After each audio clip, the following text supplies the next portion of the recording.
Eh bien, merci à tous de l'invitation. Donc, j'ai été très amusé quand Benoît m'a proposé de venir vous parler un peu d'épidémiologie et quand il m'a dit que dans le programme annuel de votre GLEM, il essayait chaque année d'insérer un GLEM sur des éléments d'épidémiologie. Et donc, je trouve ça remarquable en ayant un peu ce complexe de l'épidémiologiste aujourd'hui, parce que combien de fois n'avons-nous pas entendu dans des présentations à la SN, je ne vais pas venir vous embêter avec de l'épidémiologie. Et donc, c'est vrai que l'épidémiologie est quand même largement poussée de côté aujourd'hui.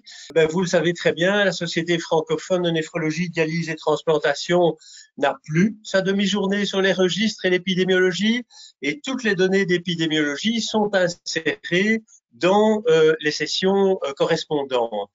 Et je pense qu'il y a un manque parce que l'épidémiologie est quand même un élément essentiel. Et je vous rappelle cette phrase concernant l'histoire qui est applicable à l'épidémiologie.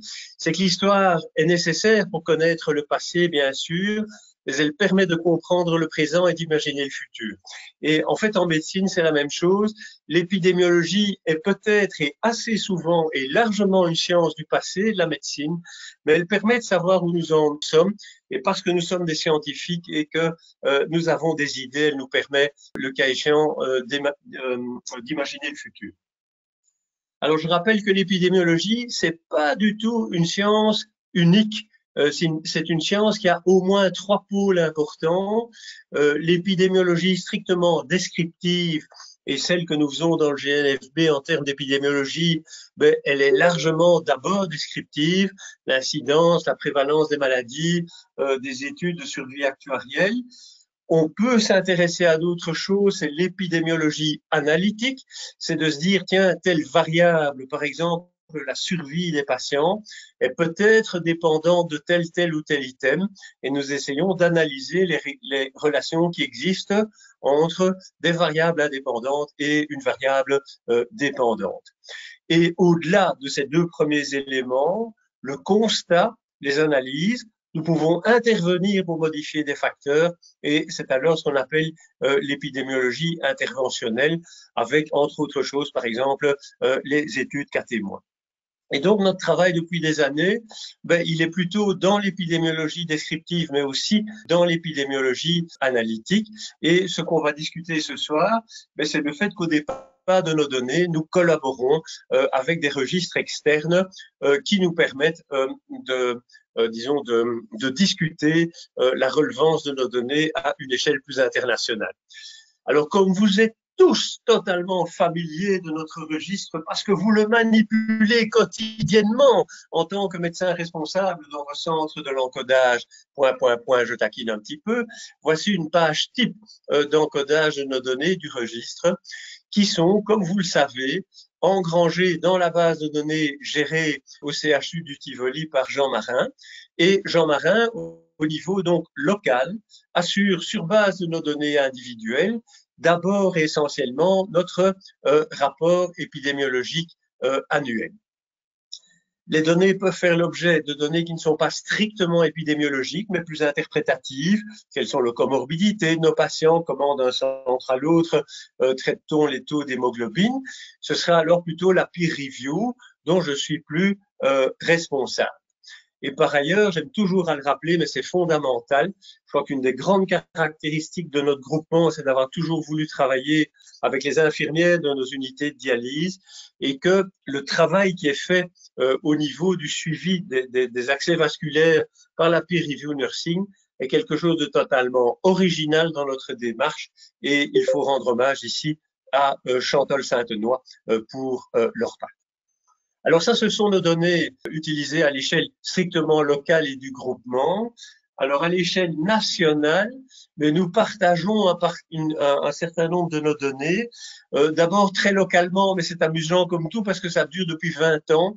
Mais l'Observatoire de la santé publique du Hainaut avec le docteur Béra nous demande chaque année les données relatives à l'épidémiologie rénale. Donc il y a quand même en termes de santé publique nationale des bulletins édités dans chacune des provinces. Et donc voilà, là de manière spécifique, nous y participons. Et d'autre part, ce serait trop bête de rester belgo-belges enfermés dans la Wallonie. Mais chaque année, bien entendu, nous agrégeons nos données avec celles de nos collègues du NBVN pour la présentation d'un rapport fédéral auprès du Collège de néphrologie établi auprès du SPF Santé publique. Et à l'heure actuelle, c'est le docteur Johan de Meester qui en est le président et qui, avec Jean Marin, agrège nos données pour un rapport fédéral commun qui est celui qui, entre autres choses, nous permet de savoir aujourd'hui qu'à peu près 15 000 patients sont traités pour une maladie rénale terminale en Belgique.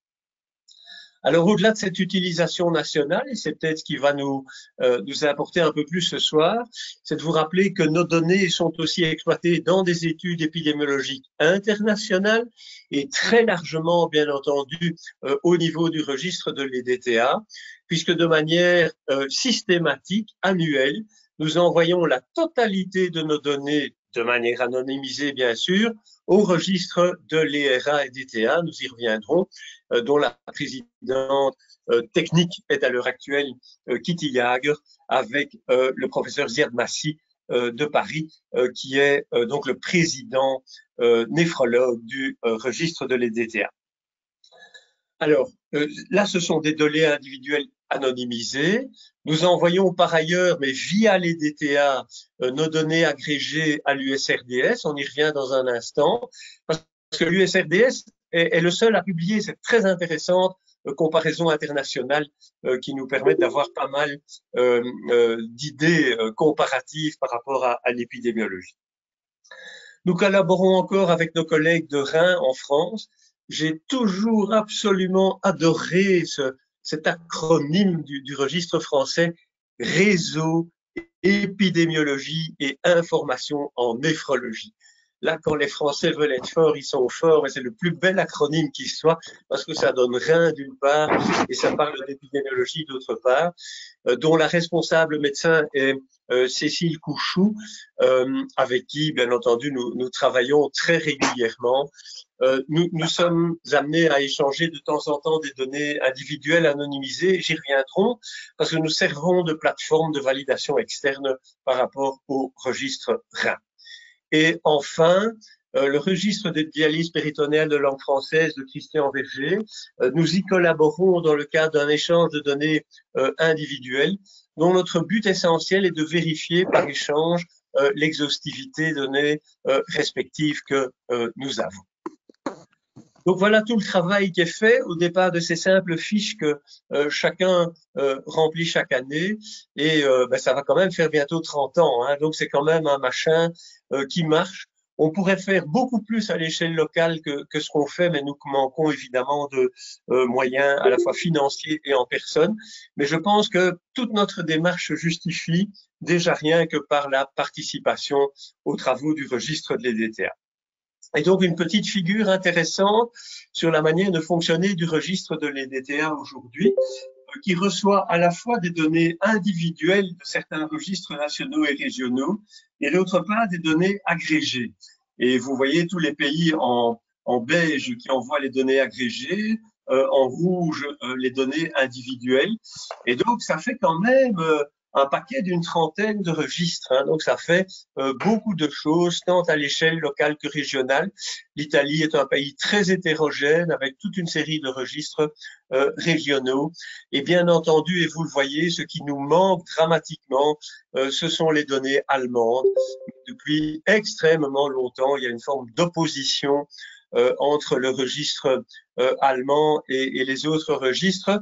Et parce que j'avais participé aux discussions de l'époque, je pense que les Allemands espéraient être le siège du registre de l'EDTA, ils ne l'ont pas obtenu, et depuis lors, ils boudent, ça me paraît tout à fait clair. Alors, l'équipe du registre de l'EDTA, j'en ai été membre de 2002 à 2008 et puis encore pendant quelques années, mais c'est vraiment pas des nabos, hein. C'est d'abord une équipe extrêmement féminine, comme vous le voyez. Kitty Jager, qui est la patronne, c'est une vraie matrone flamande, elle sait ce qu'elle veut, et entourée d'une équipe remarquable d'informaticiens, d'épidémiologistes et d'autres personnes qui peuvent soutenir logistiquement le registre. ça fait qu'aujourd'hui, avec toutes les données que nous y envoyons, nous sommes vraiment dans une machine qui est devenue, je n'hésite pas à le dire, une planche à billets. Il sort chaque année un paquet d'études d'une très belle qualité de la part du registre de l'EDTA, avec un mode de fonctionnement qui est tel que lorsque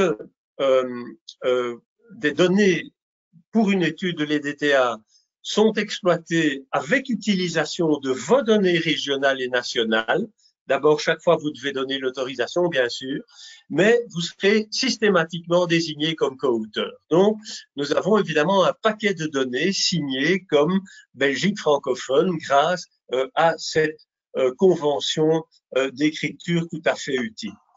Alors, si vous aviez quelqu'un de tout à fait doué en épidémiologie, on peut citer son nom auprès de Kitty Jager, puisque dans les personnes qui sont là, comme pour le moment Rianne Boening ici, elle est PhD. Donc, vous avez toute une série de gens venant de l'étranger qui sont là pour faire des travaux de PhD éventuels sur base d'un thème qui est le leur, sur base d'une proposition éventuellement faite par l'EDTA. Le seul problème, c'est que quand vous travaillez avec nos collègues hollandais, vous devez aller à des réunions à Amsterdam, ce qui veut dire que le midi, vous devez boire du lait et manger des filets de hareng. Et ça, évidemment, tout le monde n'aime pas. On est bien d'accord là-dessus. Ziad Massi, notre collègue français qui aime bien un bon verre de vin rouge, en souffre considérablement. Alors, quelques données maintenant sur les éléments épidémiologiques. Et je vais donc, non pas à l'EDTA pour le moment, mais à l'USRDS sur les comparaisons internationales. Alors, nous avons ce merveilleux pays qui reste bicommunautaire et qui a donc 2 registres. Et donc, à titre personnel, oui, je peux comprendre que je suis francophone, encore qu'à moitié flamand par ailleurs par ma mère.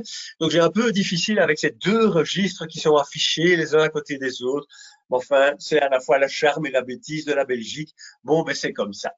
Alors, en termes d'incidence, pour vous montrer les données 2016, donc les plus récentes publiées, l'USRDS a un retard de validation à l'échelle internationale qu'on peut excuser, qui est de l'ordre de 3-4 ans. Et donc, vous voyez quand même qu'en termes d'incidence, nous sommes aux alentours de 190 par million d'habitants, qui est une des plus hautes incidences dans le monde. Il n'y a au-dessus qu'un paquet de pays comme Taïwan, les États-Unis, mais nous sommes quand même vraiment très haut situés dans l'incidence. Et si nous voulons nous comparer à d'autres pays européens, voilà la France, elle est tout proche de nous, 160, on est bien d'accord, c'est vraiment pas loin de nous. Mais la France est un pays extrêmement hétérogène. En Île-de-France, vous atteignez une incidence de l'ordre de 200 par million d'habitants, mais en Bretagne, on est aux alentours de 100. Donc, comme je le dis souvent à Cécile Couchou, j'ai aucun problème à représenter un registre de 4 millions d'habitants, parce que vous, la France, vous représentez rien du tout, vous représentez un pays incroyablement hétérogène et ça n'a pas beaucoup de valeur. Mais regardez plus bas, j'ai mis la flèche exactement entre l'Angleterre et la Hollande, où vous êtes aux alentours de 120 et 117. Et donc là, c'est quand même terrible que de voir dans un groupe de pays qui sont contigus, qui sont voisins, nous ayons des incidences tellement différentes. Eh bien, il faut quand même le reconnaître, et nous le savons, en Angleterre, les politiques sont devenues beaucoup plus restrictives en termes d'accès à la dialyse, et en Hollande, très largement influencée par les études internationales, l'hypothèse, notamment chez les patients âgés, d'un traitement conservateur fait évidemment l'objet de cette diminution d'incidence. Donc, je trouve ça remarquable de la part du SRDS de pouvoir tout nous montrer dans le monde avec autant de pays et autant de différences. Et je trouve ça tout à fait surprenant de voir combien 4 pays contigus ont des incidences complètement différentes. Alors, cette incidence, il est aussi intéressant de la voir dans son évolution au cours du temps. Et voilà une présentation que j'aime beaucoup de l'USRDS, qui est de voir le changement annuel d'incidence dans les pays, et ici traduit dans une statistique qui va de 2003 à 2016. Et que voyez-vous? bien qu'un pays comme la Thaïlande et la Malaisie a eu des changements annuels extrêmement importants et dans le sens positif, donc démontrant une volonté importante de prendre en dialyse des nombres de patients plus importants. Et où nous retrouvons-nous? Belgique francophone, Belgique néerlandophone, eh bien, on se trouve dans ces pays qui sont dans un marais. C'est-à-dire qu'en fait, notre incidence n'a pas réellement bougé de manière significative depuis une dizaine d'années. Nous savons clairement que nous avons connu une légère chute d'incidence il y a un certain temps, que l'incidence est en train de reprendre aujourd'hui, mais donc globalement, retenons qu'on n'a pas beaucoup changé depuis 10 ans. Je trouve l'information tout à fait intéressante. Alors, ce que fait l'USRDS et que je trouve absolument remarquable, c'est de voyant ces différences qui existent entre pays, dans les pays qui ont une incidence qui monte et une incidence qui descend, c'est qu'ils ont essayé de voir s'il y avait une relation avec le changement de l'une ou l'autre pathologie. Et voici ce tout beau travail de l'USRDS qui fait la relation entre une corrélation entre les changements d'incidence pour le diabète et le changement d'incidence globale de la totalité de la population. Et vous voyez que dans toutes les régions du monde, c'est la modification d'incidence du diabète qui a modifié l'incidence nationale. Donc, il n'y a pas de changement dans l'entrée en dialyse des polykystosiques, il n'y a pas de changement dans l'entrée en dialyse des glomérulonéphrite, très peu de changements dans les pyélonéphrite chroniques. Ce qui change, c'est le diabète. Et dans les pays où le diabète monte, l'incidence monte en insuffisance rénale terminale et l'inverse. C'est un très beau travail et qui nous démontre une fois de plus que si nous sommes des néphrologues qui cherchons à mettre au point nos patients quant à leur insuffisance rénale chronique, en faisant des tas de biopsies, des beaux tests, des études génétiques, l'essentiel de notre travail, c'est quand même un travail orienté autour de la problématique du diabète. Et donc, je vous présente alors nos statistiques du groupement des néphrologues francophones pour vous montrer donc cette tendance très légèrement positive de nouveau depuis 2010 dans l'augmentation de l'incidence ici en valeur absolue de nombre de patients pris en traitement. Mais pour vous montrer ce chiffre mnémotechniquement très facile à retenir, c'est que nous flirtons en 2019 avec 1000 patients entrant en dialyse dans nos centres. 1000 pour 4 millions d'habitants, voilà un très beau chiffre quand même à retenir dans nos statistiques. Et par ailleurs, voilà ce qui est arrivé en 2020, chute extrêmement importante, donc données validées parmi les 24 centres qui ont pu pour le 15 mars valider leurs données. Donc nous effondrons notre nombre de patients pris en traitement en 2020, moins 8%, c'est considérable. Pour quelles raisons? Ça va faire débat. Est-ce que c'est parce que on ne les a plus pris en consultation, donc on a retardé la prise en dialyse? Est-ce qu'ils sont décédés du Covid? Est-ce qu'ils sont décédés à domicile? Donc c'est une question tout à fait importante et en accord avec le conseil d'administration du GNFB, nous avons décidé d'en faire bien entendu une présentation potentielle à la Société belge de néphrologie d'une part et à la SFNDT d'ici quelques mois. J'ai interrogé Cécile Couchou en France. Elle n'a pas encore de résultats probants parce que la validation en France prend évidemment beaucoup plus de temps, mais les tendances sont les mêmes. Donc je pense que là où nous voyons que pour des tas de pathologies chroniques, le Covid en 2010 a ralenti la prise en charge, qu'il s'agisse du cancer, qu'il s'agisse des cardiopathies ischémiques, eh bien également dans l'insuffisance rénale terminale, il s'est passé quelque chose. Nous avons pris moins de patients en dialyse l'an dernier. Alors voilà pour ces volets d'incidence au départ des données qui nous sont disponibles au niveau de l'USRDS. Mais j'ai envie de vous rappeler ces éléments très importants qui nous viennent d'une toute belle présentation de John Fiali quand il était président de l'ISN, disant que vous avez pas mal de pays dans lesquels, à l'heure actuelle, on diminue les dépenses en termes de santé publique. Et l'exemple typique est évidemment l'Angleterre. Et donc, vous pouvez vous attendre à plus de sélection de patients, à une mise en évidence du traitement conservateur et donc à une réduction, bien entendu, des dépenses de santé publique et donc de l'incidence. Tandis que dans les pays où éventuellement on aurait décidé d'augmenter l'accès au traitement de l'insuffisance rénale terminale, en admettant une augmentation des coûts en termes de santé publique, eh bien, vous voyez augmenter l'incidence. Et donc, ce sera le cas aujourd'hui, c'est que vous verrez largement qu'en termes d'incidence, et je ne vais pas vous remontrer la dia du SRDS, mais c'est le cas, vous voyez bien que ce sont nos pays de l'Ouest occidental dans lesquels nous voyons diminuer l'incidence, alors que toute une série de pays émergents voient augmenter leur incidence par décision d'augmenter des coûts de santé publique pour permettre l'accès au traitement de l'insuffisance rénale terminale.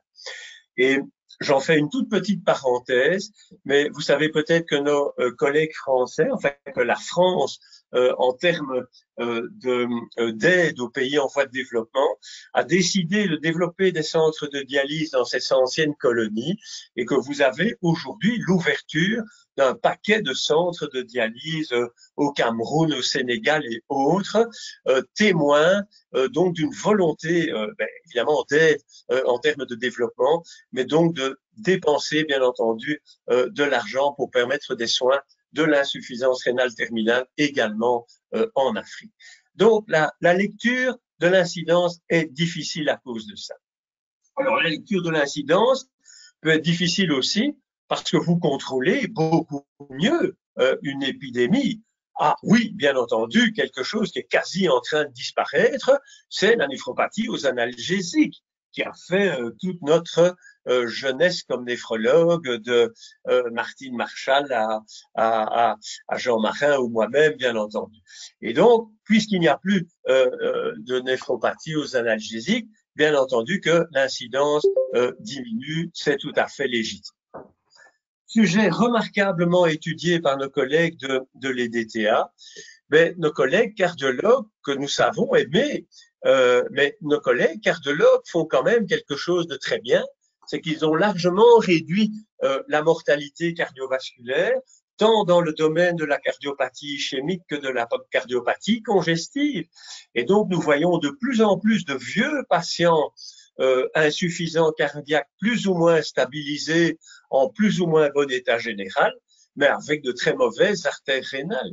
Et donc, ce qu'a très très bien démontré Frido Decker, il est dernier auteur, mais c'est lui qui était le principal investigateur de cette étude de 2010, c'est que dans tous les pays, absolument dans le monde entier, en parallèle avec la diminution de la mortalité cardiovasculaire, vous augmentez le risque d'insuffisance rénale terminale liée à des pathologies dites vasculaires au sens large.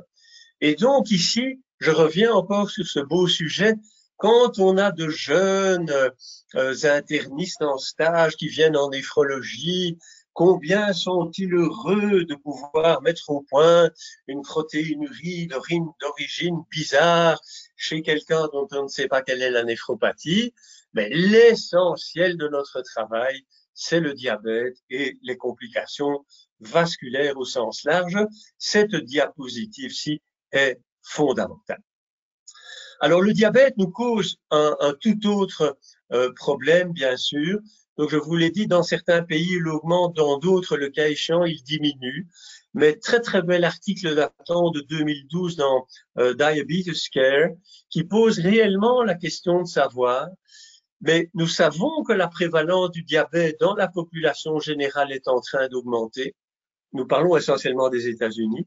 Nous savons dès lors que les complications du diabète vont apparaître de plus en plus. Je vous rappelle qu'aux États-Unis, on démontre des diabètes de type 2 compliqués chez des adolescents de 17-19 ans. Donc, c'est vraiment dire combien le problème est prenant. Et que nous devons donc nous attendre à une augmentation de l'incidence de l'insuffisance rénale terminale liée au diabète dans les années à venir. Et l'article est très bien fait parce qu'il dit que l'avenir, ça va être une lutte entre cette réalité épidémiologique à l'échelle de la population et notre capacité, nous autres comme néphrologues, à traiter suffisamment ces patients par les médicaments dont nous disposons le cas échéant, là où même dans certains pays comme les États-Unis se pose évidemment la question de l'accessibilité aux soins. Très très bel article, très nuancé, en disant combien l'épidémiologie du diabète influence aujourd'hui la totalité de la problématique d'incidence, prévalence du traitement de l'insuffisance rénale terminale.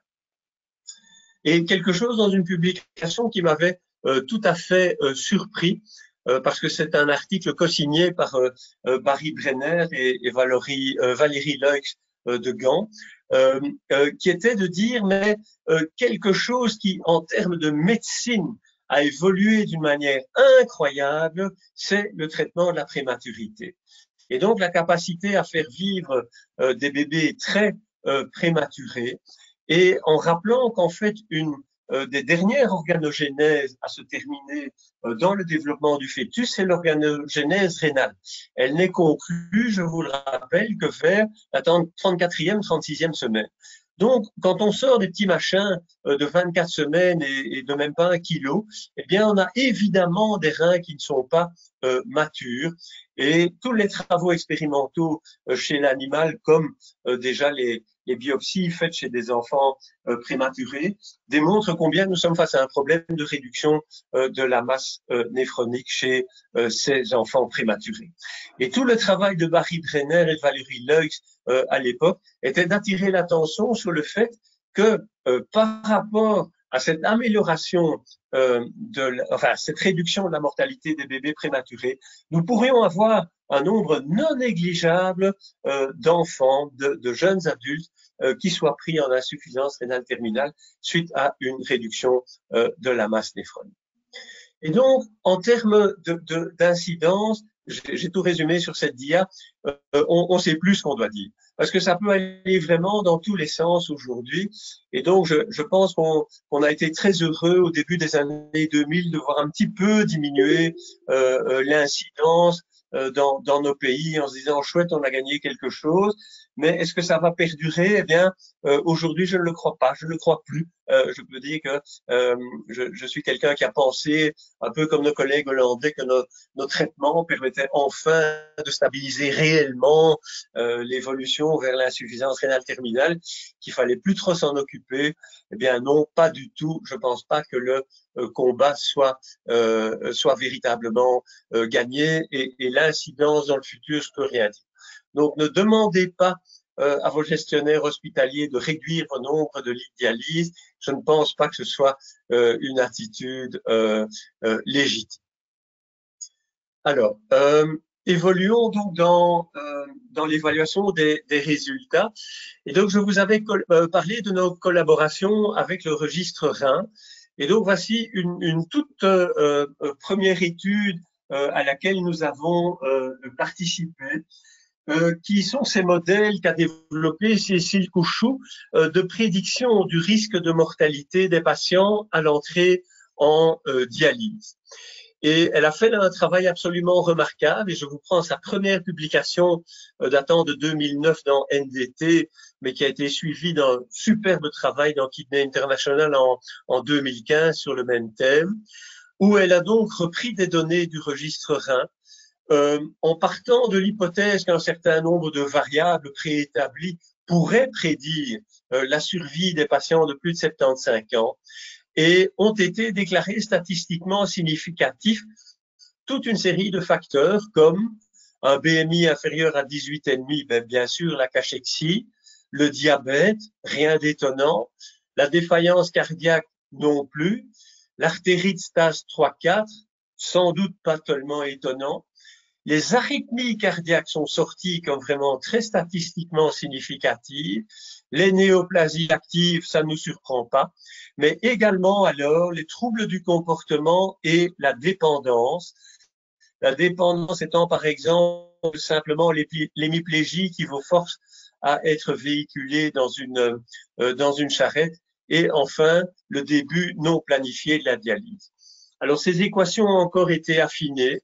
Et je ne sais pas si dans vos centres, vous utilisez ces modèles prédictifs pour prédire, le cas échéant, la survie des patients entrés en dialyse à près de 70 ou à plus de 70 ou de 75 ans. J'ai tendance personnellement à le faire, non pas pour décider la prise en dialyse ou pas, mais pour me faire une idée de la survie potentielle. Eh bien, ce que vous devez faire quand vous faites ce type d'étude, c'est que sur l'échantillon que vous avez suivi, vous étudiez votre équation de régression logistique et vous voyez ce qui est statistiquement significatif. Et puis après, vous devez étudier l'équation sur le restant de votre population pour voir si vous retrouvez, bien entendu, la valeur prédictive de l'étude. C'est la deuxième phase de ces équations de régression logistique prédictive. Mais ce qui est toujours conseillé à faire après, c'est de voir dans quelle mesure votre équation est généralisable à d'autres populations et donc, le cas échéant, d'étudier la valeur prédictive du score sur les données d'un autre registre. Et c'est là que nous collaborons avec Cécile Couchou, avec grand plaisir, bien entendu. C'est que notre base de données du GNFB peut servir de base de données de vérification de la prédictibilité d'une équation. Alors, c'est une des raisons pour lesquelles, il y a quelques années, nous avons décidé d'abandonner le questionnaire de Charlson pour passer au questionnaire de comorbidité de rein, parce que celui-ci est plus complet et nous permet donc de nous mettre largement à l'heure du travail de Cécile Couchou. Alors, pour les données comme celle-ci et celle qui suit, pour les dias qui suivent, vous avez l'URL d'adresse qui vous permet via PubMed d'accéder directement à la publication. Donc, Jean-Marc, tu diffuseras auprès de tout le monde mes dias, comme ça chacun pourra directement, le cas échéant, aller dans les travaux correspondants. Alors, venons au niveau de travaux auxquels nous avons participé dans le cadre d'études de l'EDTA. Donc, beaucoup de travaux, bien sûr, à l'échelle de ces grands registres, étudient évidemment les facteurs prédictifs, entre autres choses, de la survie et, entre autres choses, ici, dans le contexte de la problématique des comorbidités. Et donc, quelles sont les tendances au cours du temps dans l'évolution de la morbimortalité de nos patients? Eh bien, on démontre clairement, et dans tous les pays, chez nous aussi, qu'il y a une amélioration très progressive, très lente, mais certaine, de la survie en dialyse. Heureusement, nous savons combien elle reste désespérante aujourd'hui, puisque comparable à la survie de patients atteints de pathologies cancéreuses, mais nous montrons quand même que la survie en dialyse s'améliore au cours du temps et que dans le contexte, par exemple, de la pathologie cardiovasculaire athéromateuse, eh bien, la survie en dialyse s'améliore même mieux que celle de la population générale. Donc, nous contrôlons mieux les facteurs de risque cardiovasculaire de nos patients dialysés. Est-ce qu'il s'agit réellement du fait de mieux contrôler le diabète, de mieux contrôler le cholestérol, ou est-ce qu'il ne s'agit pas d'une technique de dialyse qui est plus efficace et qui permet de mieux contrôler le rôle négatif en la matière du syndrome urémique lui-même? Là, l'étude n'y avait pas répondu.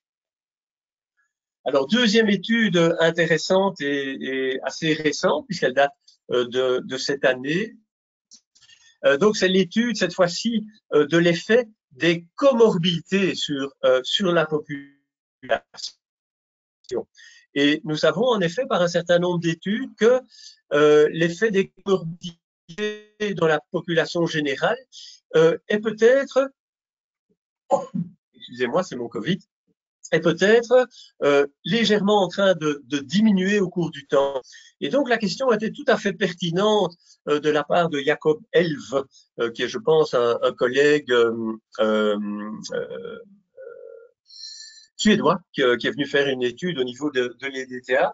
La question était de savoir si l'effet des comorbidités sur la survie des patients était le même en fonction des groupes d'âge et comment il évoluait au cours du temps.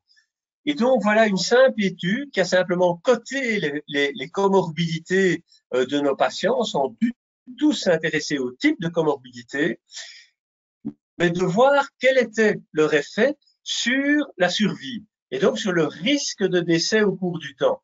Et donc, c'est vrai que nos patients âgés ont plus de comorbidité globalement que les patients jeunes, mais l'étude est intéressante dans le sens où elle démontre que, en fait, le risque de décès lié aux comorbidités est plus fort chez les patients plus jeunes que chez les patients plus âgés.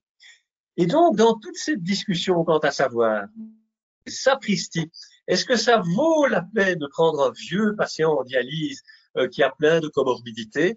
Je trouve que c'est quand même ici plutôt une étude qui remet le fléau peut-être vers l'équilibre en disant oui, les vieux ont plus de comorbidités, mais elles ont peut-être moins de signification que peut-être le syndrome urémique lui-même en termes de risque d'évolution négative des patients au cours du temps.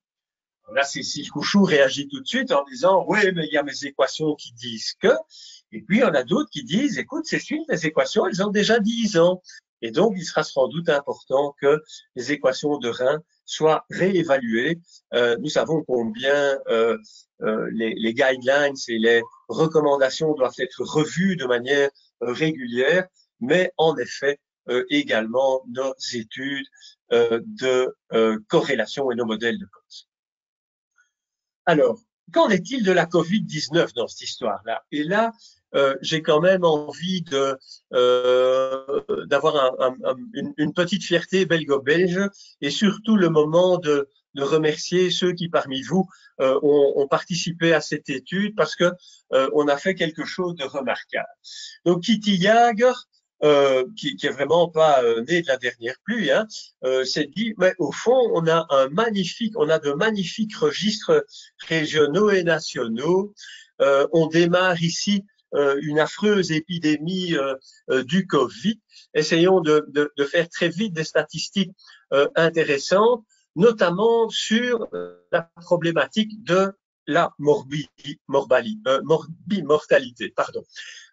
Est-ce que nos patients dialysés ont une mortalité supérieure ou pas? Et dès le mois d'avril, nous sommes en avril 2020, Kitty nous suggère une belle étude internationale de manière à évaluer la mortalité à 28 jours. Donc, nous sommes vraiment dans les tout débuts de l'affection, sur base des patients que nous aurions observés. Et déjà à ce moment-là, nous avions décidé d'essayer de collecter nos informations. Nous savions déjà la catastrophe qui s'était passée à Ambroise Paré chez Luc Mazzoleni et notre consoeur. Ça y est, mon Alzheimer est là. Fabienne Mestré. Nous avions également une épidémiologie dramatique à Bruckmann et d'autres pays étaient déjà face à une épidémiologie importante. Et je trouve ceci remarquable parce que nous sommes parvenus en moins de 2 mois à collecter de l'information relative à la survie de nos patients Covid dans les 28 premiers jours sur les 3 premiers mois de l'affection. Et donc, bon, il faut les temps de publication, bien entendu, donc ça ne sortira qu'en octobre, mais c'est quelque chose de vraiment remarquable par l'idée de Kitty d'une part, par la possibilité pour 7 registres européens d'y répondre immédiatement, grâce à qui? Grâce à vous. C'est évidemment grâce à vous dans chacun de vos sens qui avez voulu donner vos données et qui nous ont permis de publier directement ces informations. Alors, en effet, les probabilités de décès, tant chez les patients transplantés que dialysés, est énormissime. Vous ne voyez même pas la courbe des patients sans Covid, parce qu'à 28 jours, elle est de 0,2%, donc elle est sur la ligne de base, alors qu'elle est gigantesque pour les patients Covid en transplantation, comme elle est gigantesque chez les patients dialysés. Donc, le risque de mortalité lié au Covid a été absolument considérable et dans la très belle intervention télévisée de l'autre jour de notre ami Joseph Mbaba, ça a été bien entendu rappelé. Mais quelque chose qui nous pose problème et sur lequel nous n'avons pas véritablement d'interprétation, Donc voilà les 7 registres qui ont pu bondir et réagir immédiatement. Et voilà la probabilité de décès en fonction du temps sur 28 jours. Et voilà les différents pays. Alors là, nous sommes sur notre derrière. Il n'y a pas de possibilité de dire autrement. Regardez un peu cette différence de mortalité entre pays. Elle est sidérante. Comment se fait-il que la Hollande, que la Suisse, que l'Autriche ait une telle mortalité, que la Belgique et que la France en aient une moindre et que la Roumanie soit au plus bas? Alors les explications, on les cherche toujours. Mais regardez quand même qu'il y avait là-haut les pays qui à ce moment-là ne prônaient guère de confinement, au milieu ceux qui l'avaient promu d'une manière correcte. Et comme Irina Nechita le confirmera, en Roumanie, les contraintes étaient vraiment considérables. Donc, est-ce que le fait d'avoir mieux confiné la population a peut-être mieux protégé nos patients dialysés des formes les plus graves est une question posée, il n'y a pas de réponse. Donc, à l'issue de ceci, bien entendu, il a été décidé au niveau de l'EDTA de lancer une grande étude internationale sur la mortalité des patients sous Covid. Mais là, nous attendrons qu'un maximum de registres puissent y répondre. Donc, je ne pense pas que vous aurez de publication avant 2 ans d'ici. Mais ceci est tout beau, et là, je suis vraiment fier de vous, fier d'avoir mené notre registre pour amener ce type de résultats et d'études, me semble-t-il, tout à fait intéressant. Alors, une étude sur un tout autre thème, qui est le docteur Jans, encore un thésard qui est venu à l'EDTA, qui était de voir si on confirmait encore toujours aujourd'hui qu'un plus grand nombre d'heures de dialyse est associé avec une survie meilleure des patients. On va pas refaire le monde, c'est évidemment vrai, pas le moindre doute possible. Mais ce qui a étonné tout le monde dans cette étude, c'est le niveau de signification statistique et la réduction de risque de mortalité liée à des dialyses longues. Nous sommes bien sur des dialyses de 6, 7 ou 8 heures dans des programmes chroniques. Et vous voyez que nous avons une réduction de risque, excusez-moi, une réduction de risque de près de 25%. C'est absolument considérable. C'est évidemment un plaidoyer au maintien d'un nombre de dialyses suffisant. Mais est-ce que nos 3 fois 4 heures sont réellement suffisants? Ce type d'étude tente à démontrer que non, et que nous devrions évidemment privilégier, et très certainement chez les sujets les plus jeunes, des dialyses beaucoup plus longues. Très, très beau travail de Jans. Un petit topo concernant la problématique de l'accès à la greffe rénale. Alors, on a une très, très belle base de données au niveau de l'ERA et des TA, qui est même jalousée par les transplanteurs, par Eurotransplant aussi, qui permet quand même de faire pas mal d'études correctes. Alors, celle-ci, elle date de 2018, mais c'est quand même dans Transplant International. Et donc, c'était une étude sur l'accès à la greffe rénale en Europe chez des patients véritablement âgés. Alors, qu'est-ce qu'on fait réellement en termes de greffe chez les 75 à 84 ans? Est-ce que c'est véritablement une technique sur laquelle l'accessibilité est assise, ou est-ce qu'on reste sur quelque chose qui est plus que confidentiel? La réponse est évidente, c'est que ça reste largement confidentiel. Période 2011-2013, 500 patients traités, 330 en 2008-2010, 205 entre 2005-2007, c'est peu de choses.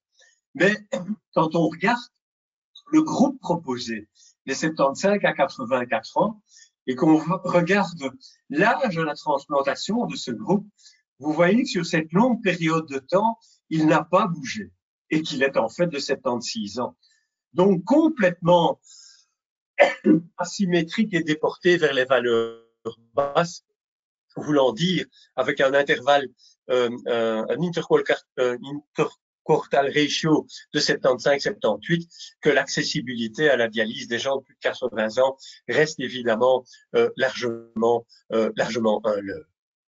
Et cela dit quand même, voyons les choses simplement négativement sur le plan de l'accessibilité et sur le plan du succès en termes de risque de décès, mais on voit que les statistiques là se sont véritablement bien améliorées avec un effondrement du risque de décès observé parmi les patients âgés. Donc, on a évidemment une image de quelque chose qui reste à promouvoir, le cas échéant, sur les patients qui sont dans le meilleur état général, mais qui repose évidemment toute la question de ces patients plus âgés, 75, 84 ans. On a déjà des études qui nous disent on hésiterait à les prendre en dialyse. Est-ce qu'on doit hésiter ou non à les mettre sur la liste d'attente de greffe rénale? Et donc, je crois que ça repose évidemment la question de l'âge carte d'identité qui n'est plus rien aujourd'hui, que ce qui compte comme âge, c'est l'âge vasculaire, et que ce petit monsieur de 80 ans qui lit son journal les jours où il vient en dialyse, qui amuse tout le monde en racontant des blagues, il n'y a peut-être pas de raison de l'en priver, alors que le patient d'à peine 75 ans, vasculaire, amputé, et avec séquelles d'AVC, peut-être de premiers signes de démence, n'est sans doute pas le candidat idéal. Alors, je vais terminer bientôt, mais je vais venir sur autre chose, parce que les registres, ça peut bien entendu être de l'épidémiologie, mais ça peut aussi être de la peer review. Et je vais vous faire de la peer review à l'américaine, en vous parlant de l'étude DOPS aux États-Unis, qui est en fait une étude continue, je vous le rappelle, aux États-Unis. C'est-à-dire que les centres DOPS sont questionnés mensuellement sur l'évolution des patients qui participent à l'étude.